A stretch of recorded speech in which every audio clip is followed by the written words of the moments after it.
Good morning, millennials. Welcome back to the Morning Toast. Happy hump day. We have a late show. Oh, no. It's Tuesday and good afternoon, millennials. Oh, my God. You guys, today we are so disoriented. So many things only Tuesday. are That's going so on. depressing. It's only Tuesday, but it's also like 1 o'clock because we delayed the show in order to watch Olivia Jade on Red Table Talk. And so like so many things are happening. First of all, the sun. It's brighter in here. The sun is at like a different position than it normally is. So we're like, our light might go in and out of darkness and light. Just bear with us. And honestly, that's a metaphor for life. Yes, it really is a metaphor for life. The truckers for Tayshia are outside, and they're just like demanding to be spoken to. They're construction workers for Tayshia today. Maybe it's construction workers for Claudia.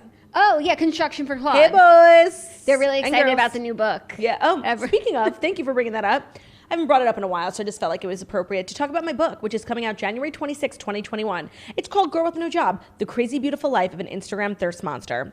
It's pretty much everything of the sort. I started to now hand out copies to some friends of mine, and they're really just like giving me such positive feedback. So if you want a fabulous book that'll make you laugh, it's not too long, it's light, it's a little dark, check it out.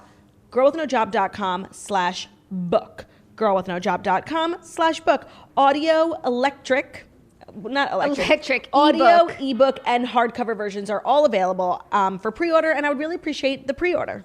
Great. Well, we have such an interesting show for you today. Like, so much is going on. That's why we had to delay. We also each watched some interesting content yesterday. Yes, I watched The Flight Attendant. And I watched Godmothered on Disney+.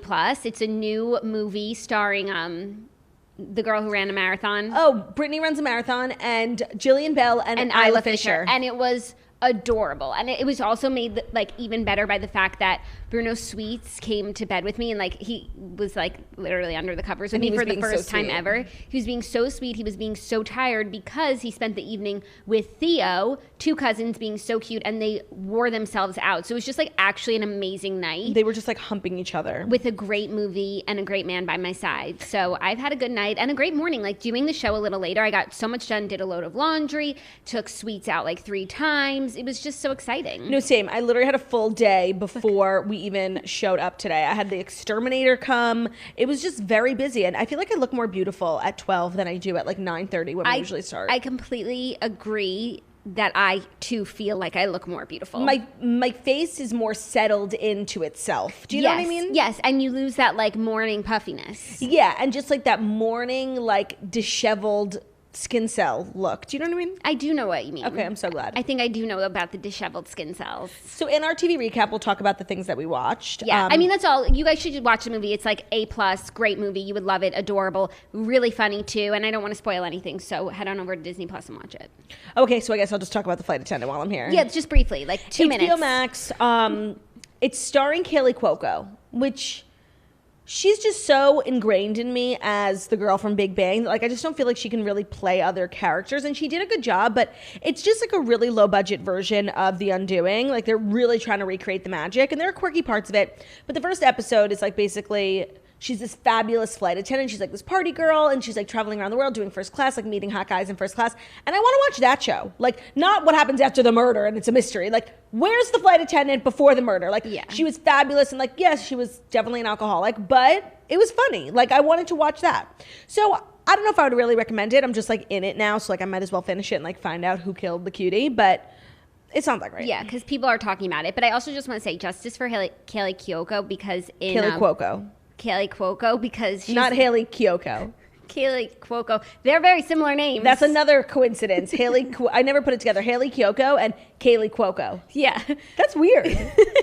Well, she was in The Wedding Ringer, which is an amazing movie, and she's so good in it. Yeah, that is a good movie. So just justice for her on that. Yeah, no, it's like, it's kind of what happened like with the Friends cast. None of them really were ever in anything like super memorable after that because you're just Rachel Green, you know? Yeah, I feel that. It's a blessing and a curse. It's like you made so much money you don't need to work again, and it's good you can. You know? Totally. Well, speaking of Friends. I know. I was just going to say this a follow-up from yesterday's story when we were like railing on Matthew Perry and his Rogue merch line. It's not Rogue, and all the proceeds are going to COVID relief. Well, no, I think the designs are still a little Rogue. Yeah, no, I stand by what I said on the design, but it is a legitimate thing, and all the proceeds are going to COVID relief. I did think it was weird that he was coming out with merch when he literally makes, like, from syndication and licensing, like, millions of dollars a year without leaving his bed. So it's all going to a very worthy cause. And I think the confusion stemmed from the story was about the fact that his new fiance was modeling his merch. And I think it was the first time he like posted her on his Instagram. So the charity aspect got overshadowed and maybe it was at the bottom of the article, but I didn't see it. So apologies. We apologize. Justice for him and his charitable endeavors. And we appreciate the work you're doing. The light is insane. Yeah. Well, if you're listening as a podcast, you can't tell. But if you're watching on YouTube, sorry, we're super blown out. We're just not used to that midday glow. No, we're not used to that midday glow. So if we ever had dreams of doing the show at 1 o'clock, now we know that we can't. No, I think we're maybe more of a 4 o'clock group of gals now. I totally agree. So is there anything else you want to talk about? No, and I think like because of the light, like the light is like this for a reason, and the reason is the Fast 5 stories that we need to get into. So without further ado, here are the Fast 5 stories that you need to know before you wake up and take a bite out of maybe your afternoon crumb cake. I would love a crumb cake right now. I'm not gonna lie. A little dry though, because then you wouldn't be able to talk. No, but I would need a crumb cake with. Oh, by the way, there is an interesting update in my life. So you know me, I love a McDonald's fountain soda. Love, love, love. But recently during COVID, something weird has been happening on Uber Eats with all of the local McDonald's. They're not using their fountain machines. It says bottled soda. And like, I literally don't need to order bottled soda. It's so disgusting. So I have journeyed into other options. And one of those options is Chick-fil-A. There's one right by me and they have crushed ice. And I have to say, I do believe Diet Coke from Chick-fil-A is better than McDonald's. Wow. Yeah. Have you been ordering any of the food? No. Why don't you get a nug? Because I don't know. There's something about Chick-fil-A that like I just don't need in my life. Do you know what I mean? Like I love. You have enough vices. Yeah, no, I have enough like fast food that I really enjoy, and like just to learn a whole new menu is just not something I'm ready to do. But like I feel like if it's the menu for you because it's no, it's like chicken based. I know. And you're chicken based. No, I know. But it's just like, it's really not a New York thing. You stick to a chicken based diet. For sure. Some people do plant based. I'm chicken based. It's just not a New York thing. I feel like people in like certain parts of the country like wake up and go get their Chick-fil-A. No, but like they brought it to New York because it's now a New York thing. Yeah, I guess. But it's really not. As someone who's lived here, it's not a New York thing. Okay. Well, the construction for Claudia workers are saying they want my attention. They want to see my titties. They're just excited. They're construction for Chick-fil-A. Oh, sorry. I was in the middle of saying something. Yes. Today's episode is brought to you by Axon Taser. Protecting our family is our #1 priority, but we want to do it safely. And the people at Taser believe that safer self-defense is better self-defense. Their line of non-lethal self-protection devices are small and lightweight. You can carry them with you or in your glove compartment or your purse, and they're powerful enough to incapacitate an attacker. Guns carry unnecessary risks for you and those around you, and even pepper spray can harm you as much as an attacker. Taser products are safer and easier to use. You know, we're living in crazy times, and if you're not protecting yourself, you gotta be. You never know what's around the corner. If you're jogging late at night, you're in a gas station, you're in a park, like no more putting your keys between your fingers. Like protect yourself properly. Their tasers use an electrical charge to immobilize attackers for up to 30 seconds, allowing you time to escape and send emergency dispatch to your GPS location. So not only do they take care of the attacker, but they'll send an emergency dispatch using your GPS location. All their devices come loaded with features like laser-assisted targeting, emergency dispatch, which will send response team to your GPS location upon firing. More than 237,000 lives have been saved with the Taser network of devices, apps, and personnel. Now, you can own a Taser that's the #1 choice of law enforcement agencies. Protect yourself and your family with Taser's line of smart self-defense products. Taser is available without a permit in most U.S. states. Get the Taser Pulse Plus or Taser Strike Light at taser.com with promo code TOAST. Save 15% now at taser.com, TASER.com. The promo code is TOAST. Restrictions apply. See site for details. Taser.com, promo code TOAST. Great. Okay, are you ready for our first story? The reason for this afternoon toast season. Yes, I have a lot to say. Olivia Jade Giannulli breaks her silence on the college admissions scandal. She says, quote, "We messed up." In her first interview since news of the controversy broke last year, the 21-year-old influencer sat down for Tuesday's episode of Jada Pinkett Smith's Facebook Watch show Red Table Talk, where she opened up about her parents, Lori Loughlin and Massimo Giannulli's sentencing. She said they are both currently serving time in prison after pleading guilty in May. Lori admitted to 1 count of conspiracy to commit wire and mail fraud, and her husband pleaded guilty to 1 count of conspiracy to commit wire and mail fraud, and 1 count of honest services, wire and mail fraud. Olivia started on the show saying, quote, "It's been hard. I think for anybody, no matter what the situation is, you don't want to see your parents go to prison. But also, I think it's necessary for us to move on and move forward." So let's just start at the beginning, because obviously I think everyone's been waiting to hear from Olivia Jade, and we knew that she couldn't say anything while the court was still in session and the trial was still going on. But now that it's kind of behind them and her parents are serving their time, she has the opportunity to speak out. And I think her choice to go on Red Table Talk was really interesting and kind of the harder route, because in this scandal, Olivia and her family have really become the face of like white privilege and financial privilege. And I think that at Red Table Talk, it's, you know, hosted by 3 generations of Black women. They use their show to, you know, lift up other Black voices and talk about issues in the Black community. And this isn't necessarily like what, like their bailiwick, you know, and what they would usually talk about. Yeah. So I thought the choice to go on there was super interesting.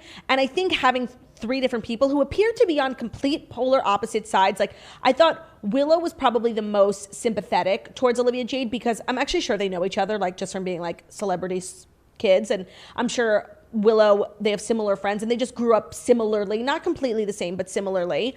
I thought that Jada was kind of in the middle, like understanding like how kind of silly it might be to have Olivia Jade on the show, but also like just being a mom herself and like so sympathetic. Yes. And just like such a warm person. A warm person and someone who understands the nuances of, I don't want to say cancel culture, but just like being a human being and making mistakes. Yes. And then you had Jada's mom, Adrienne, who was just completely on the other side of Willow, just being like, "Why we've built this show, like why are we having this girl? She's gonna be fine." And that's the sentiment of a lot of people. And I feel like they all really represented like the way that different people feel about this situation. Yeah. So I do think by the end of the interview, like I thought she did a really good job. Like, I think however you feel about it, like, I don't think you could say that she was like, it was scripted at all or she was being disingenuous. Like, I think the fact that she admitted, like, when it first came out, like, she couldn't understand why people were upset at her. And then, like, now it's been like over a year. Yeah. It's been almost 2 years because it was in like February, March of 2019.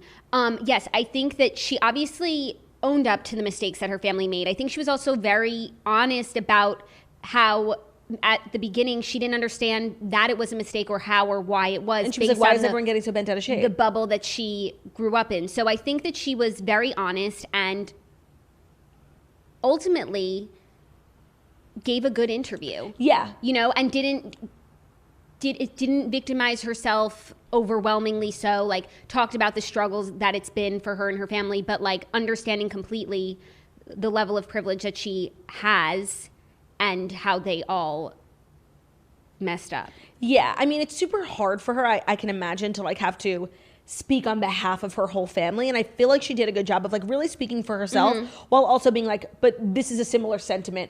And I think that a lot of the coverage around them has been like, does Olivia hate her mom, Lori? Like, I remember when it was all happening, there was like helicopters above their house. It's like Olivia Jade confronts mom. Like, it's like, are they divided? Is she mad at her parents? Like, does she hate them for ruining her life? And I feel like she did a good job of like explaining how they've really gone through this as a family and they share similar sentiments, like not realizing that like, they went to extreme illegal and kind of unethical lengths just to get their kids into college. Yeah. You know? Yeah.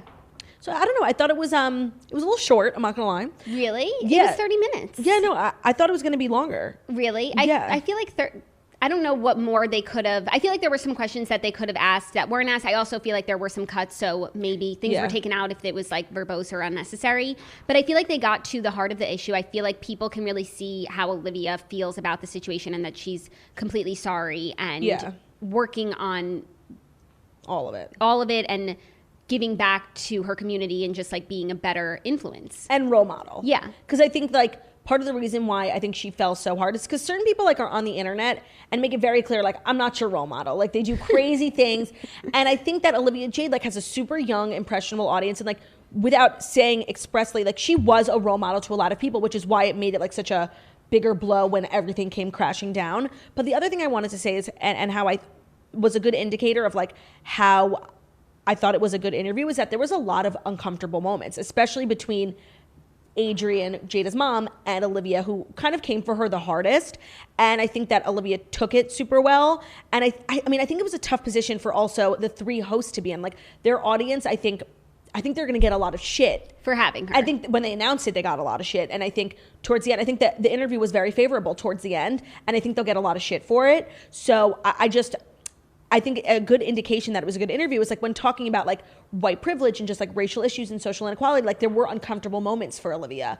And I don't know, I thought it was very good. I'm always, when I report on things like this, I'm always sympathetic to the person going through it. Yeah. And that I know a lot of people don't agree with that, and people might have their own opinions on that, which is great because we live in a free country and everyone is entitled to their own opinions. But I thought it was a very good interview, and I thought she was genuine. I thought it was a really great interview. Every time that we watch a Red Table Talk, I'm always infinitely impressed with Jada and the way that the whole show is and what their goal is. I agree. I just think there's not enough programs like it. Agreed. And we were just talking about all the other things that she could have done. If, like, say you're Olivia Jade, like, what media interview do you want to give? Also, she does have her own YouTube channel and her own platform. Yes. She could have done her own apology video. Taken the views for herself. Yeah, and just, like, not have to answer direct questions and plan it out. And I think that this path that she chose, I think it was a really good decision for her. Yeah. And I think that the interview, like, it wasn't just fluff and her just saying the right things. I think that she really had to answer for a lot of the things. And also she was talking about, those comments that she made. I think it was on Zach Sang's show where she was talking about how she just wanted to go to college to party. Yeah, and she's like, I don't really care about school. And she's like, the fact that I could even say that and edit it and upload it, like, that just proves how out of touch I was. Yeah. And I don't know, that, to me, that sounded like the statement of someone who, like, oh, no, that was from her own video, YouTube right? channel, okay. I think. Yeah. It seemed like she, in the last almost 2 years, like, has definitely grown up quite a bit. Yeah, she gets it. She gets it. And I know a lot of people are like, how could you not get it before? Like, and it's true. And Jada even said that. Like, we live in a time where it's like everything is all over the news and everyone's talking about all these social issues. Like, how do you just exclude yourself? And so I feel like they really asked her, like, tough questions, and she had answers for most of them. And I agree with you. I had the same sentiment after the Jordan Woods interview, because of course after Jordan Woods, like, I'm a Kylie stan, I'm a Kardashian stan. I'm like, oh my God, Jordan Woods sucks. And I just feel like they do a really good job on that show of just, like, lifting people up while also acknowledging, like, the elephant in the room, like, what's going on. And I just think they could have been, like, way harder on her and, like, really made her cry almost. Like, they could have, because it's uncomfortable, but I feel like they were just very gracious while also, like, doing the work. And Jada has this, like, energy about her that it's, like, very maternal. Like, she has this warm smile. Every question was just, like, smile. And they didn't, like, when Olivia was, like, saying things, they were like, right, yes. I just felt like I thought it was a lovely interview. Yeah, I think it went well for her. I look forward to hearing what everybody else thinks. We just watched it, like, we finished 10 minutes ago, so I haven't really seen, like, what the general consensus is from the viewers, but I'm sure the Toasters will let us know their thoughts and what you guys thought. I'm actually really curious to hear. I am too. Yeah, and to see what happens next, what she does next. Right. She still has, over millions of followers and a big platform. And now that she's finally, what she kept saying is, over the past 2 years, she hasn't been able to say that she's sorry, that she messed up, and that she was worried people thought that her silence meant she didn't care. Right. And so now being able to take the first step towards putting this behind her, I look forward to the rest of the steps that she's going to take. Yeah, me too. It'll be interesting to watch. Yes. Okay, next story is just an interesting one. I sent this to you yesterday, and I'm interested to hear your thoughts. Mario Lopez is a finger-lickin' good Colonel Sanders in new recipe movie. What the fuck is this? I was so confused at this movie poster when you sent it to me. It's like a sponsored Lifetime movie? It's a sponsored Lifetime movie about a sexy Colonel Sanders played by Mario Lopez. I'm sorry, but I think this is, like, my favorite news. Yes. Mario Lopez obviously inked, like, a large deal with Lifetime because he just did that Annalyn McCord one, which I actually heard was, like, pretty cute, but, like, obviously no Hallmark. So this is the next installment in his overarching deal with Lifetime, and I just didn't see it coming. And KFC is paying the big bucks. So sprinkled in with 11 secret herbs and spices, Mario Lopez is serving up a big bucket of finger-licking good lovin' as none other than KFC's. Sounds like a porn description. It's just the post being funny. Signature spokesman Colonel Sanders. Deep fried by forbidden flame, sizzling hot and juicy Lopez, coiffed with the Colonel's unmistakable silver comb-over and well-groomed goatee, steams up the small screen as a saucy chef with the hots for his evil, albeit well-to-do boss's daughter in Lifetime's original mini-movie, A Recipe for Seduction. I just don't really understand, like, how sponsored movies work? Like, are there I'm just so confused. It's also a mini movie. So a short film. Oh God, this is just getting worse and worse. I'm not gonna lie, like the poster of Mario Lopez with like a silver slicked comb over, like it was so bizarre. We're gonna post it to our Instagram. I just needed a little context because I feel like when I sent it to you, like you did not know what I was sending you. No, not at all. And then after you sent it to me, I like saw people reporting on it like it was normal, and it's not. Like we need to address the Colonel in the room. Like it's very weird. Someone tweeted, "I don't like KFC, Lifetime movies, or Mario Lopez, but together, magic." No, honestly, like Mario Lopez, I'm sure he's getting paid a lot of money because that's the only like logical reason why you would embarrass yourself so badly. But these tweets. How much money do you think he made? Not enough. Not enough. What are the tweets? Lifetime is releasing a horny KFC movie starring Mario Lopez as Colonel Sanders. I will never recover. We have to watch, obviously. Obviously. And I'm really curious what this new mini movie genre is. Speaking of things we have to watch, premiering this week on NBC is The Grinch starring Matthew Morrison.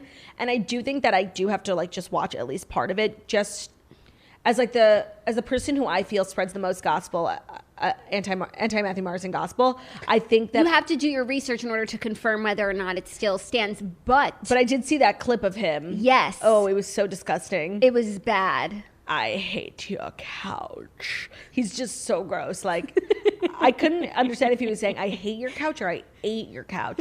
But regardless, I didn't understand the point of the commercial, and it was very, very offensive. Yeah. I don't know if I'll be able to watch. Definitely not. But maybe. Who knows? You never know where you'll wind up. And it's live, so like you're also like weird things happen when you're live, especially when you're Matthew Morrison. Like, you know, there's just the possibilities for what could happen are endless, and that's exciting. Okay, so you watch that. Let us know, and you watch. I'll be Sexy watching Colonel. Recipe for Seduction. Who thought this was a good idea? I think it's a great idea. I feel like KFC actually, like for as long as I've like been alive, like they actually always have like funny commercials, like Rob Riggle playing the Colonel. Like they do a good job. Reba playing the Colonel. This just seems like a huge miss. I don't know. They're always like ahead of the curve. Like maybe mini movie commercials of like sexy Colonel Sanders are the next. Who big plays thing. his love interest or She his didn't nemesis? get top billing on the poster, unfortunately. When you wear a Band-Aid on your finger, as I notice you are, who do you feel like? Junie Cortez. Okay, I'm glad we're on the same page. What happened to your finger? Only because you just said it. Well, because I'm moving, I have all these hand-related injuries. Like my cuticles are so dry, nails are breaking off. I broke off a nail literally in the middle of my nail, and it was bleeding for days. So like my nails are just like these little sad things, but it's just a sign of a good move. I feel like there's truly certain things that are like the most painful things in the world. Obviously, like giving birth. I think like getting like kicked hard in the nuts, like I think that really hurts. And what they should add to the list is like when you have an acrylic nail or just even like a long natural nail that breaks. No, acrylic is imagine your natural nail breaks in the middle, more than halfway down. No, I'm hearing you. But when you break an acrylic nail, it breaks your real nail too, and it could literally break at the base of your nail. Like it's crazy. Okay, but like I feel like the lesson from that would be, okay, I won't get acrylic nails, but these are my natural nails. I try and keep my nail health really good, and there's nothing. I don't know what to do to make them stop breaking in the middle, and it's so painful. What other things do you think like are top billed as like the most painful? I feel like kidney stones. I feel like when you bang your knee at Del Frisco's. Oh my God, Jackie and I literally had a meeting once in Rockefeller Center, and we had lunch next door, like before or after, and it was so crowded because like it was like the lunch rush at NBC, so like all the NBC stuff, and we like tried to get a table, and Jackie, you could tell the story. Wait, no, I don't even think you were there this one. That's what makes it even sadder. I went to sit at the bar at Del Frisco's. I don't know who I was meeting. Maybe I was meeting you, but you weren't there yet. Okay, I was sitting at the bar, and I go to cross my leg. You guys know I do it on the show every day, and I hit the top of my kneecap on this huge gold gilded like brick of a bar, and I was doubled over in pain, like literally wanted to cry, but I was alone. I didn't know what to do, and it was so fucking painful. So yeah, a good knee bang can really put you out. A good knee bang, yeah. Cool. Is that an awkward silence? No. Nothing's awkward when you have Lovebook. No, just an awkward segue. You guys, it's the holiday season. I'm getting so many DMs like, what's the Lovebook code? Listen, please. Lovebook is a personalized gift that helps people express feelings that might be difficult to say out loud. Most customers use a Lovebook to revisit their fondest memories or to list the reasons why they love someone. Lovebooks are completely customizable, and people can use them however they like. So if you would think it's like great, it's a great gift for a kid in your life, but it's also a great gift for someone who you've known for a long time, or someone who like doesn't really, like, a material item won't do justice to like how much you love them. You basically use the book to create characters that look just like you or the recipient, with all the features that make them unique. You can even choose your favorite hairstyle or outfits. Like, you can get really specific in the customizations. So they have the option to personalize each page as much as you like, but they also have an express option that you can create a complete book in just a few minutes. Love books are the perfect gift for any occasion, but especially for anniversaries, birthdays, and the holiday season like Christmas and Hanukkah coming up. Visit lovebookonline.com/toast to receive a special 20% discount only for our listeners. Again, that's lovebookonline.com/toast for that 20% discount. Perfect for the holiday season. Get your orders in and get that 20% discount at lovebookonline.com/toast. Love it. Really a great gift idea. Yeah. Okay, next story. You know who's going to be getting lots of gifts this year? Howard Stern, because he's inked a new 5-year deal with Sirius XM. This is big news, obviously, as Howard Stern stands, like, always excited to see what he does next. But I do feel like there was some question about what he would do next. And theories that it could be something in podcasting, right. Spotify. It's not. I mean, Shock Jock Howard Stern will host his popular radio show on Sirius XM for another 5 years under a new contract deal the broadcaster announced on Tuesday. So, first of all, part of me is like, when is Howard Stern going to stop? He's been on radio for so long. He's so rich. And he's 66. Like, he might want to retire soon. But I feel like, and I actually read a statement when he was talking about on his show, like, how he's going to be doing 5 more years at Sirius. He's like, I mean, and I work from home now, so I really have no excuse to, like, not do radio, which I thought was funny. And when a few months ago, when we were talking about how his deal's coming to an end, like, will he go to Spotify? Like, Spotify's really investing. After reading his book that you told me to read, which is so good, what's it called? Howard Stern Comes Again. It's so clear that, like, he has such a passion for, like, radio as a medium. So I don't think if he did leave Sirius XM, like, I do think the company, like, I can't think of any people who, like, have that much influence on a company. Like, if Howard Stern were to leave, like, I do think Sirius XM would, in a year or two time, like, actually file for bankruptcy.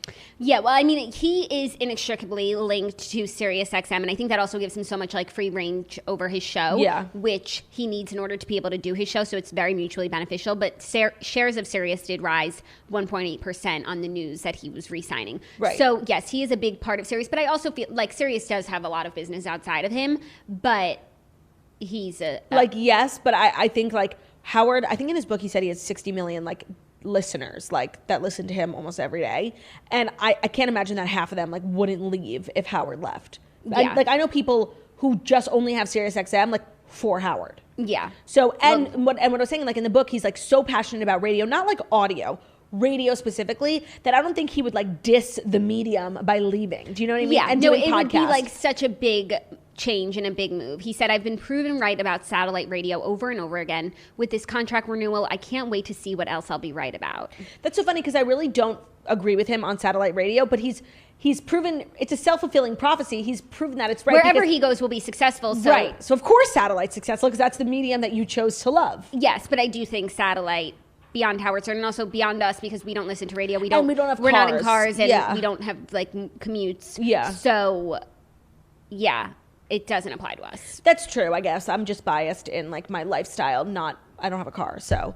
But I just feel like now, like, with, like, Bluetooth, like, what do you need a car? What do you need Sirius XM for? I don't know. Even when I'm in a car with Bluetooth, like, I'm always reluctant to hook up my phone. I just, like, want a different experience. I don't want to, like, okay. You know, sometimes I do want, if those people on the radio didn't talk so much. I know. Sometimes I would listen to the radio. Like, I want someone else to choose the songs for me. I don't want to listen to the songs that I listened to while I got ready that morning. The AM/FM radio is so problematic in the sense, like, you could be in the car for 30 minutes and not hear one fucking song. No, it's so upsetting. And, like, those shows, like War of the Roses, like, what's that? Where they call people and prank call people. Oh, Elvis Duran and the Z Morning Zoo. Yeah, but, like, Elvis is a personality, and I feel like it's akin to, you know, Howard or us, where people listen to hear about him. And yeah, I have, like, memories of Elvis Duran, like, literally, like, growing up. Yes, and so I understand, like, Bobby Bones. Yes. But all of, like, those, like, gamified, like, shows that are just, like, take up time. Is The Breakfast Club on satellite, or is it on AM/FM?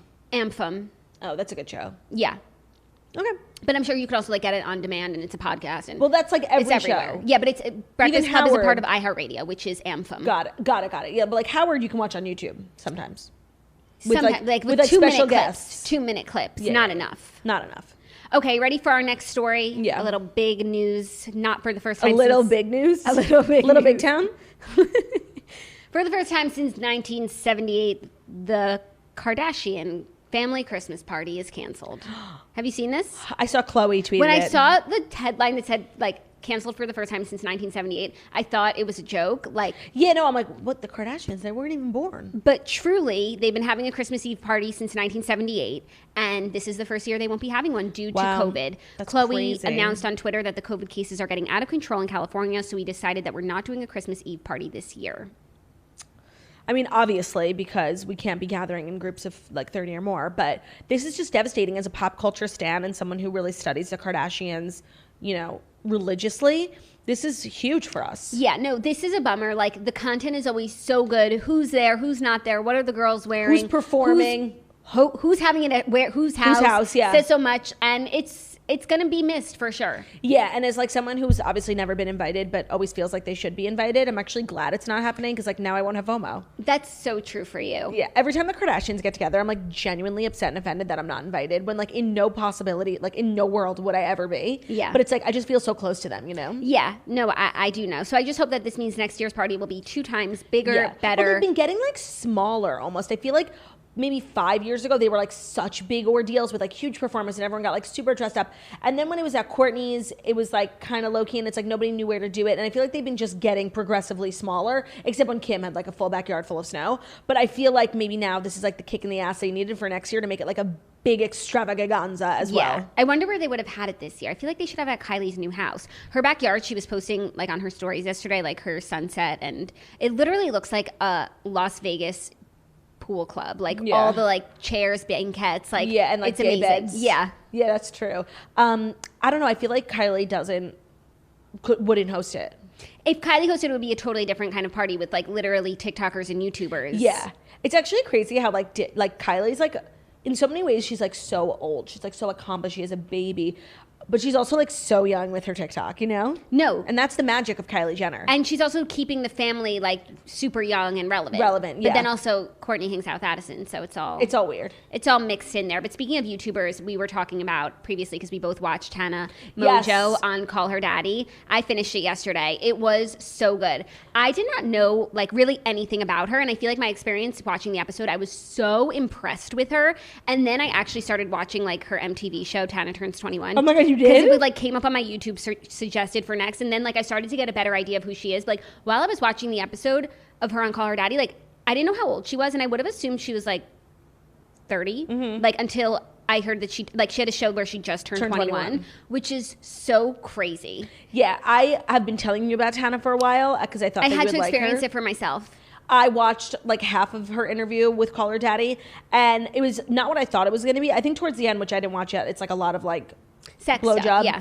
Which is not what I tuned in for. I just like want to know more about Tana, and I actually agree. Like I thought she was really smart in the way she spoke about like her many scandals and how like for so long she just like tried so hard to like make people think she was like this type of person, and like she's only recently been able to like give that up and just be like whatever, like think about me what you want. And also the way that she grew up like in like a really broken home, and I didn't realize like all the friends she hangs out with on her Instagram stories like Amari, like they're from Las Vegas together. Yes. So I just learned a lot about her. I thought it was a very good interview. Yeah, and she was talking about like her many scandals, and so I googled like because I really didn't know that much about her, and then I realized TanaCon.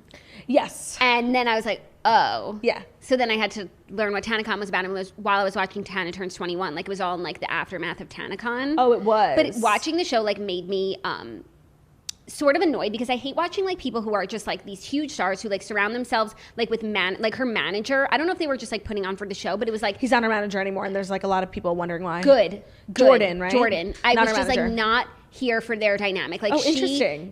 Like he was just like he wasn't being a manager. He was being like a friend and also like a hater, and that was just not the support that she needed. And I love that she's friends with her friends from Las Vegas because I'm sure like that grounds her a lot, but I was just like not enjoying the other people surrounding her. Interesting. And like having experience, like getting to know her first from Call Her Daddy, I just feel like I have a whole different perception on her than if I like knew about her from YouTube and her various scandals and all of that stuff. But then she also said on Call Her Daddy that like that show was like a dark time, like, and it was super like staged, like fake fights with your friends. I mean, yeah, she was like literally taking a bath with Amari, like, what were they doing? A face mask, and I was like, I get what you mean. It was it was like staged. so just like contrived. Yes, totally. Okay, fifth and final story, a little sports news. Wait, is it the fifth and final story that's brought to you by BetterHelp? Yes. Is there something interfering with your happiness or preventing you from achieving your goals? BetterHelp will assess your needs and match you with your own licensed therapist. You can start communicating in under 48 hours. It's not a crisis line. It's not self-help. It is professional counseling done securely online. There is a broad range of expertise available which may not be locally available to you. You can log into your account anytime and send a message to your counselor. There's never been a more pertinent time to start therapy if you are not in therapy and you've been thinking about it. And seeing as how we like really can't leave our homes, nor should we be leaving our homes, and it's just easier to do everything from your home, BetterHelp brings therapy to you. You can log into your account, do phone calls, videos, messages. It's like the easiest, most 21st century, most easy way to do therapy.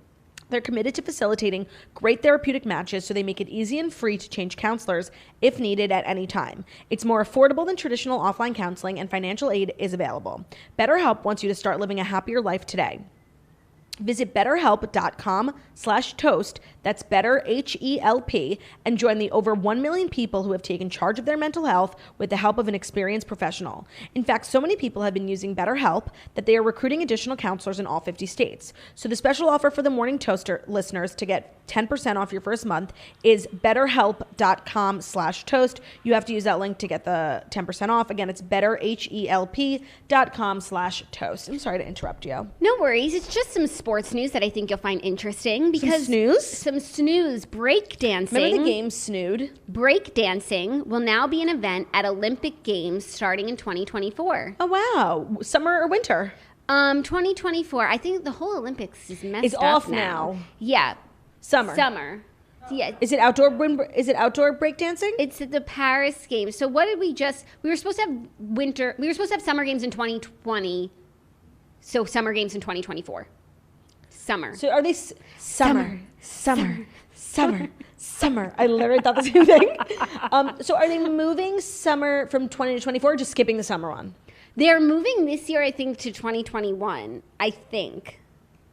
Okay, I'm still not clear on whether... The Olympics have gotten so confusing, but at least people will be breakdancing their way through Yeah, that's very exciting. Breakdancing their way through the confusion. In an attempt to attract a younger audience, the International Olympic Committee said that the new flexibility is part of reforms of the Olympic Agenda 2020 and added that the decision will help make the Olympic Games Paris 2024 fit for a post-corona world. Oh, I guess because it's like a solo sport.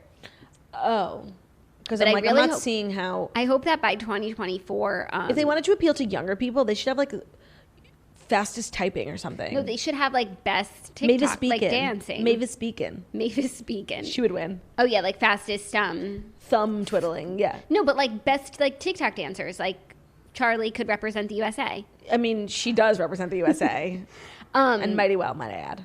So, like, that's pretty cool for all the breakdancers out there. Like, you're now an Olympian. Could be. Yeah, no, I mean, I don't know if you know this about me, but when I was a child, I used to be able to breakdance. And? I'm too fat for it now because, like, the position I have to bend down into and, like, swing my leg around, like, my belly just gets in the way, which is really unfortunate because I really feel like I had a really big talent for it. But I'll get over it and I will survive and I will thrive, but I won't be at the Olympics. Got it. Well, the construction workers for Claude are excited about, you know, they're like, yes, Claude, breakdance that shit. I mean, I could try. Maybe I'll try it after. I'm just, like, not in the physical shape or, honestly, the mental shape to be getting down that low to the ground and swinging my leg around. But, like, I'm sure there's a home video of me somewhere. Do you know that move I'm talking about? Obviously. It's like you're squatted and, like... Do it for us. No. Get up. You're squatted and, like, one leg is out and your hands are on the floor. And then you whip the leg around. I can't envision it. I'm going to need you to do it. Are you serious? Okay, move your legs. I might, like, get off camera, so hold on. Hold on. Okay. So it's like this. Oh my... You know what I'm talking about. Oh my God, is that an Olympian? Did that look familiar at all to you from our childhood? Yes. Not gonna lie, like, my arm 100% just popped out of the socket. Like, I'm in so much pain right now. Thank you, though, for showing everyone. You're welcome. And I was worried that people wouldn't know what move I was talking about, you know? And honestly, I don't have my breakdancing shoes on, and a carpet is really not like the best place. I need more of like a smooth, like marble surface. So that's why I couldn't land it, but I probably could if I tried really hard. Maybe I'll try after this. I know that you could. I've seen it before. Yeah, no, you've seen it. Yeah, like, you were sweet. Okay. Back in the day. My shoulder is hurting me so much. Like, I literally need to go to the hospital. Like, I've never popped my shoulder. Left it all on the floor. Big time. I've never like popped my shoulder out of the socket. What are they? Dislocated? Did you pop and lock and jam and break? No, I definitely dislocated my shoulder. Martha should be going to the Olympics. By the way, she's killing it on TikTok, like literally breakdancing her way to millions of followers. She could represent the USA in the TikTok category, or I would let her, because you know what? She likes to pop and lock and jam and break. Okay, my shoulder hurts. I think we have to wrap this up. Yeah, I have it's 2:00 now. No, I know. It's like time for bed. No, I'm going to Live Method. Thank you guys so much for listening to The Morning Toast, the Millennial Morning Show, where we deliver the fast 5 stories that you need to know every Monday through Friday on YouTube. So if you're watching us on YouTube, please feel free to subscribe and give this video a thumbs up. We're also available as a podcast anywhere podcasts can be found. So it's Spotify, iTunes, Stitcher, Public Radio, iHeartRadio, CastBox, all the places wherever you listen to podcasts. Find us, The Morning Toast, leave a 5-star review about how beautiful, stunning, and smart we are. We hope you have an amazing day. We'll see you tomorrow back at regular time. Goodbye. Goodbye. Goodbye. Goodbye.